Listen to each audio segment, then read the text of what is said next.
The Book of the Dragonborn, by Prior Emmeline Madrine, Order of Talos, Waynon Priory, year 360 of the Third Era, 21st of the reign of His Majesty Pelagius IV. Many people have heard the term Dragonborn. We are, of course, ruled by the Dragonborn emperors, but the true meaning of the term is not commonly understood. For those of us in the Order of Talos, this is a subject near and dear to our hearts, and in this book I will attempt to illuminate the history and significance of those known as Dragonborn down through the ages. Most scholars agree that the term was first used in connection with the Covenant of Akatosh, when the blessed Saint Alessia was given the Amulet of Kings, and the dragonfires in the Temple of the One were first lit. Akatosh, looking with pity upon the plight of men, drew precious blood from his own heart, and blessed Saint Alessia with this blood of dragons, and made a covenant that so long as Alessia's generations were true to the dragon blood, Akatosh would endeavor to seal tight the gates of oblivion, and to deny the armies of Daedra and undead to their enemies, the Daedra-loving Aelids. Those blessed by Akatosh with the dragon blood became known more simply as Dragonborn. The connection with the rulers of the Empire was thus there from the beginning. Only those of the dragon blood were able to wear the Amulet of Kings and light the dragonfires. All the legitimate rulers of the Empire have been Dragonborn, the emperors and empresses of the first Cyrodiilic Empire founded by Alessia, Reman Cyrodiil and his heirs, and of course Tiber Septim and his heirs, down to our current emperor, His Majesty Pelagius Septim IV. Because of this connection with the emperors, however, the other significance of the Dragonborn has been obscured and largely forgotten by all but scholars and those of us dedicated to the service of the blessed Talos, who was Tiber Septim. Very few realize that being Dragonborn is not a simple matter of heredity. Being the blessing of Akatosh himself, it is beyond our understanding exactly how and why it is bestowed. Those who become emperor and light the dragonfires are surely Dragonborn. The proof is in the wearing of the amulet and the lighting of the fires.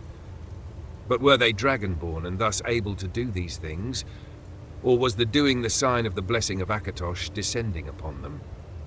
All that we can say is that it is both and neither, a divine mystery. The line of Septims have all been Dragonborn, of course, which is one reason the simplistic notion of it being hereditary has become so commonplace. But we know for certain that the early Cyrodiilic rulers were not all related. There is also no evidence that Reman Cyrodiil was descended from Alessia, although there are many legends that would make it so, most of them dating from the time of Reman and likely attempts to legitimize his rule. We know that the Blades, usually thought of as the Emperor's bodyguards, originated in Akaviri crusaders who invaded Tamriel for obscure reasons in the late First Era. They appear to have been searching for a Dragonborn. The events at Pale Pass bear this out, and the Akaviri were the first to proclaim Reman Cyrodiil as Dragonborn. In fact, it was the Akaviri who did the most to promote his standing as Emperor, although Reman himself never took that title in his lifetime.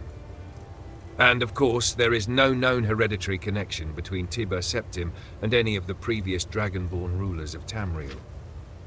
Whether there can be more than one Dragonborn at any time is another mystery. The emperors have done their best to dismiss this notion, but of course, the imperial succession itself means that at the very least there are two or more potential Dragonborn at any time, the current ruler and his or her heirs. The history of the Blades also hints at this, although little is known of their activities during the interregnum between Reman's empire and the rise of Tiber Septim. Many believe that the Blades continued to search out and guard those they believed were, or might be, Dragonborn during this time. Lastly, we come to the question of the true meaning of being Dragonborn. The connection with dragons is so obvious that it has almost been forgotten. In these days, when dragons are a distant memory, we forget that in the early days being Dragonborn meant having the dragon blood.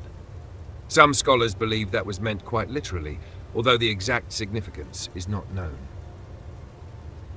The Nords tell tales of Dragonborn heroes who were great dragon slayers, able to steal the power of the dragons they killed.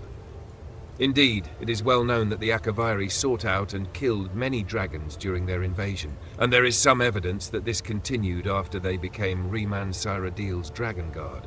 Again, the connection to dragons, the direct predecessor to the blades of today. I leave you with what is known as the prophecy of the Dragonborn. It is often said to originate in an Elder Scroll, although it is sometimes also attributed to the ancient Akaviri. Many have attempted to decipher it, and many have also believed that its omens had been fulfilled and that the advent of the last Dragonborn was at hand. I make no claims as an interpreter of prophecy, but it does suggest that the true significance of Akatosh's gift to mortalkind has yet to be fully understood. When misrule takes its place at the 8 corners of the world, when the brass tower walks and time is reshaped, when the thrice-blessed fail and the red tower trembles, when the Dragonborn ruler loses his throne and the white tower falls, when the snow tower lies sundered, kingless, bleeding, the World Eater wakes and the wheel turns upon the last Dragonborn.